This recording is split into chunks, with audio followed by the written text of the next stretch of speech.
American Swahili News pamoja na Swahili Villa Online TV. Kama mnatusikia, tutakwenda live American Swahili News pamoja na Swahili Villa Online.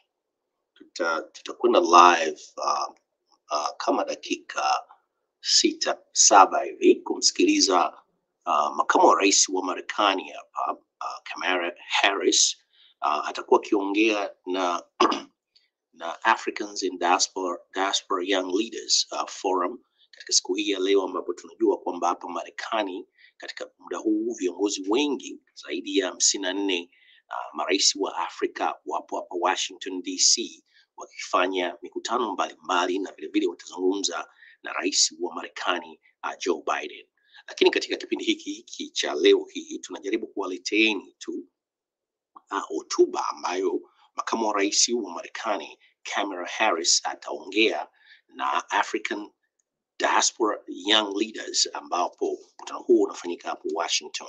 Kwa hisani ya The White House, American Swahili News imeamua kuwaleteeni tu hotuba hii ambayo itaanza kama dakika 5 kuanzia sasa hivi. Kwa hiyo tegeni masikio, tumsikilize makamu wa rais wa Marekani atazungumza nini kuhusiana na viongozi wa kesho katika bara la Afrika na African in Diaspora Young Leaders Forum.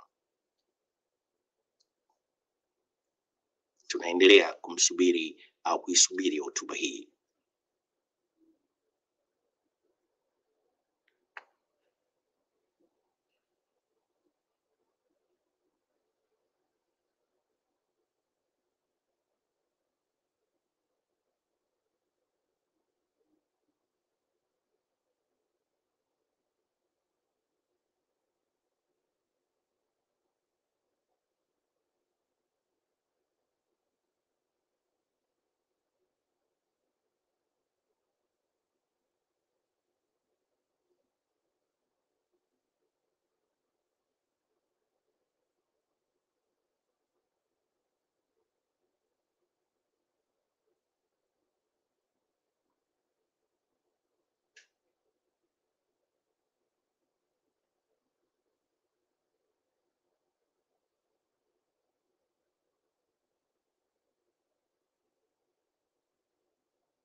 TV kama mnatusikia,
Bado tunaendelea kumsubiri makamu wa rais wa Marekani kuja kuongea na African and Diaspora Young Leaders hapo Washington DC. Tunasubiri taratibu zote zikikamilika, akisogea katika niseme tu vipaza sauti pamoja na kamera, tutaweza kujiunga nao ili tuweze kuwarushieni matangazo haya moja kwa moja kupitia katika channel yetu hii ya American Swahili News. Tunaendelea kumsubiri makamu wa rais wa hapa Marekani ambaye amepangiwa kuzungumza na African and Diaspora Young Leaders katika kikao chao ambacho kimekuwa kikiendelea katika wiki hii hapo Washington DC. Kwa hiyo American Swahili News bado tunasubiri, ilikuwa schedule makamu wa rais aanze kuongea saa 7:20 na sasa zimepita dakika 5, bado hatujapata hiyo feed kutoka kwa wenzetu ambao wako hapo Washington DC. Tunaendelea kusubiri.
My name is Wale Adeyema, and I am the Deputy Secretary of the Treasury.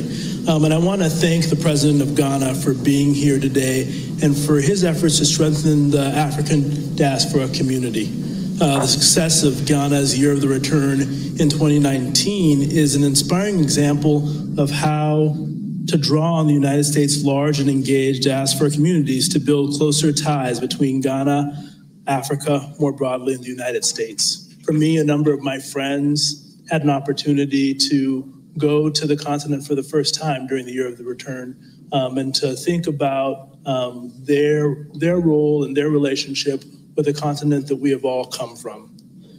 The diaspora's role in shaping America's society and culture and the way its members contribute to the dynamism of our economy are themes that are deeply personal to me.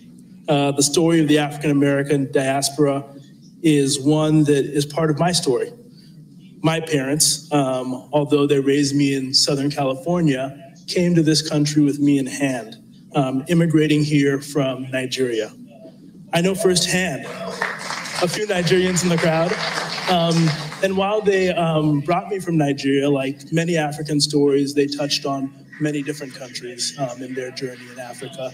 Growing up in Ghana, Oftentimes in our house, we had kenke for dinner at the same time that you would have foods from Nigeria. So it spoke to the diversity of experiences that Africans bring to this country all the time. And I think that bringing that perspective to the Treasury Department, where I have the ability to serve the American people, adds to the rich legacy of this country as well, a country built on immigration.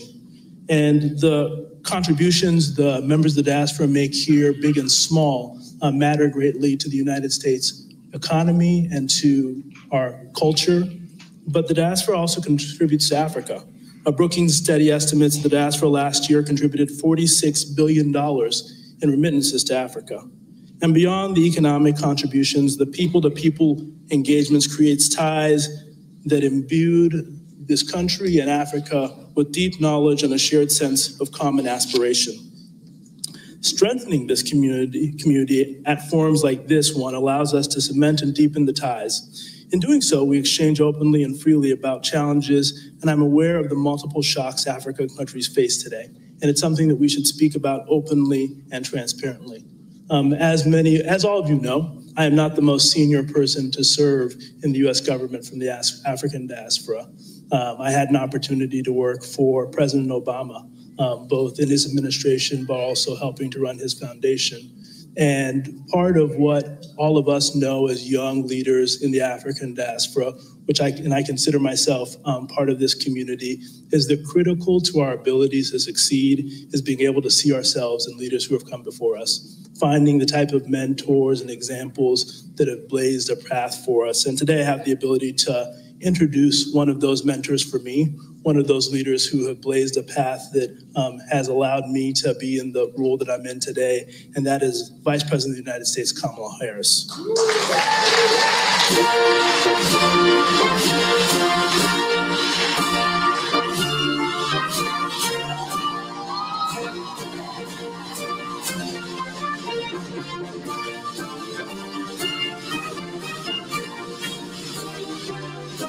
Good afternoon, everyone. Please have a seat. Good afternoon. To Deputy Secretary Adeyemo, thank you for all you do. I will tell you what many of you probably know about him from the implementation of the American Rescue Plan and the Inflation Reduction Act to your sites, Wally, on what is important about strengthening economic relationships in Africa and around the world. You have been an extraordinary leader. And so to our Deputy Secretary of Treasury, let us plead applause his great role of leadership. President Akufo-Addo, it is wonderful to see you back in Washington again. I thank you for your work to strengthen the ties between our nations and our people. And to my dear friend, Cory Booker, Senator Cory Booker, thank you for always being a voice in the United States Senate on the importance of the U.S.-Africa relationship. And to the hundreds of young leaders from Africa and around the United States who are with us today, welcome. And thank you for your leadership and participation. So it is fitting that we gather here today in this magnificent and historic museum. The shape of this building is inspired by Yoruba art from West Africa. The metal lattice work that you see outside that surrounds the building is inspired by the intricate iron work crafted by enslaved Americans and throughout, in particular the South, but African Americans who were enslaved in the United States. The building and many of the collections it holds are intended as a powerful reminder of the brutality of slavery and of the intertwined history between Africa and America, including our ongoing connections. It is a reminder of the strength and resilience of the African American people and the contributions of African Americans to our country. Africa is the oldest inhabited continent in the world, and it is home to the youngest population in the world. So Africa cannot help but be in the future business. I strongly believe that the creativity and ingenuity of Africa's young leaders will help us shape the future of the world. And that their ideas, your ideas, and innovations and initiatives will benefit the entire world. The Biden-Harris administration intends to be right there alongside you, these young leaders, knowing it is the spark and determination of young people that will drive and move us forward. And we are particularly excited about this future, as we are to host the U.S.-Africa Leaders Summit this week.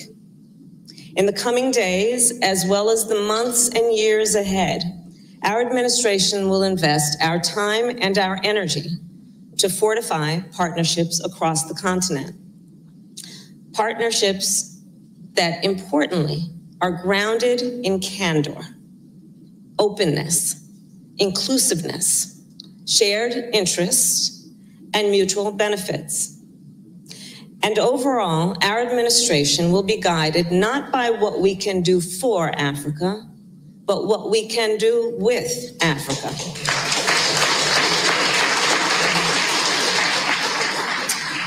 In recent decades, the United States and African countries have worked together to spur economic growth and expand trade capacity across the continent. We have worked together to prevent more than 1 billion cases of malaria and to help more than 22 million people living with HIV/AIDS. Since the beginning of our administration, the United States has invested and plans to provide more than $19 billion for public health and to combat COVID-19. $3.3 billion in medium and long-term agriculture and food security investments, $10 billion in emergency food security programming, and $4 billion in development. We are focused on working with the countries of Africa to address current challenges, as well as to promote long-term growth and innovation. Together, as we continue to advance our partnership in health, in development, and good governance, we are also addressing the need for climate resilience and clean energy, food security, access to finance, and digital technology. In the past 2 years, we have made important progress together, and we must, and we will, do more. Which brings me back then to Africa's young leaders. Just consider, 60% of the population of Africa is under the age of 25. That is nearly 850 million young people on the continent. And by 2050, that figure will grow to 1.2 billion people. 1.2 billion young people. This represents an enormous potential for the world in terms of economic growth and for social and political progress. And so within the next 2 years, the Biden-Harris administration would have invested more than $1 billion in education and youth programming in Africa, which will allow us to further our partnership with African academic institutions and the private sector on education and research in science, technology, engineering, and math. And it will allow us to expand our signature program for African youth, the Young African Leaders Initiative, also known as YALI. As the YALI alumni in the audience know, each year, fellows travel to colleges and universities in the United States for 6 weeks to study. They study business, civic engagement, or public management. We also developed YALI regional leadership centers to provide a similar experience at higher education institutions in Ghana, Kenya, Senegal, and South Africa. Through these experiences, these leaders join a continent-wide network of young leaders. Currently, more than 640,000 young Africans participate in the YALI network.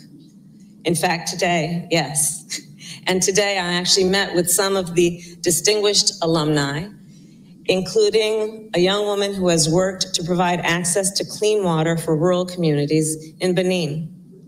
I have met with Cecilia from Zambia, who is a social work student and created projects that provide leadership training to more than 1,000 young people a week. And Ian, who created an organization in Tanzania that uses animation, comics, and radio stories to encourage young people to participate in social change. And to build on these successes, it is now my great pleasure to launch the next phase of YALI, a new investment of $100 million with which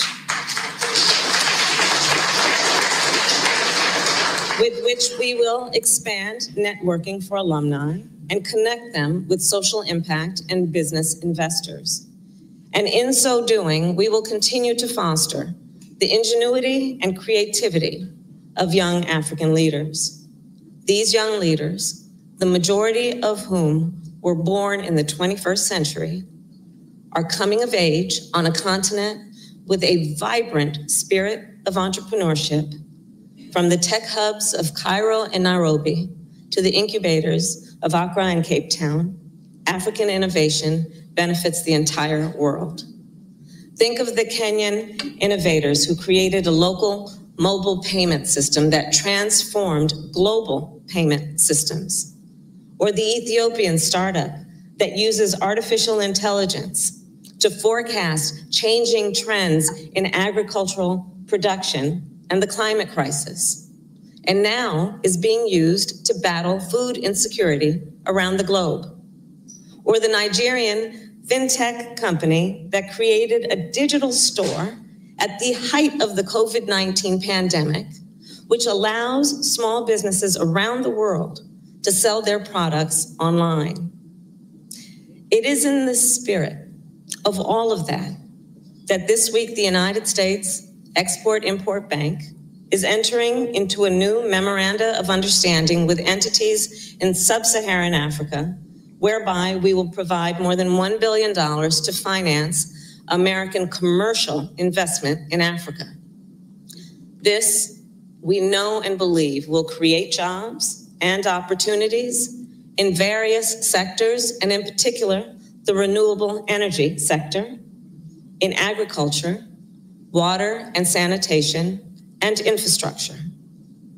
In addition, we will launch the African Women's Trade and Investment Initiative, a new program which will help women across Africa participate in e-commerce and access financing and export markets.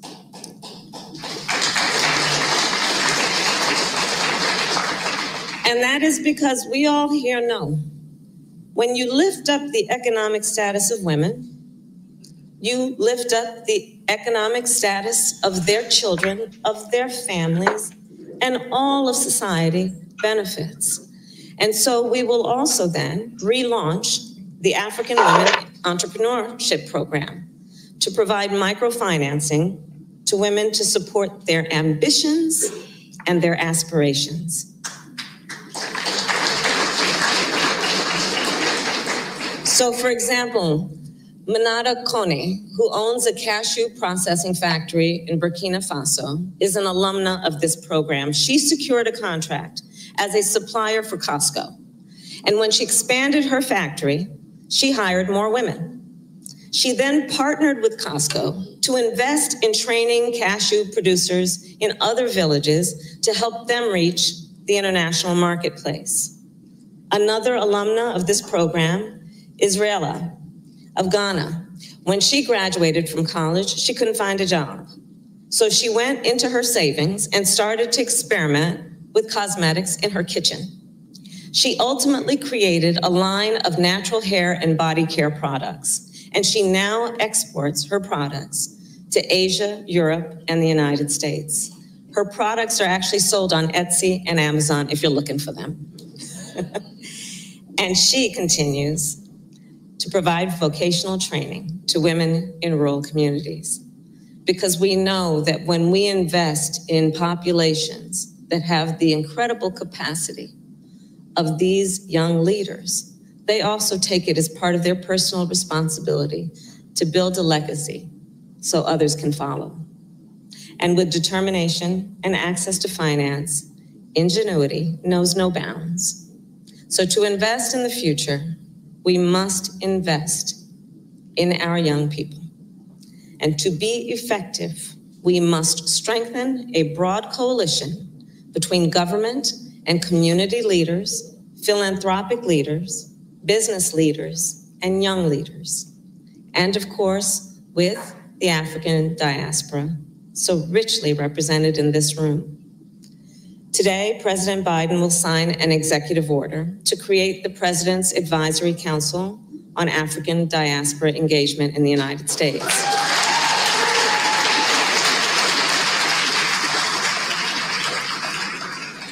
This council will provide advice and recommendations to the President to strengthen the ties between the people of Africa and the people of America.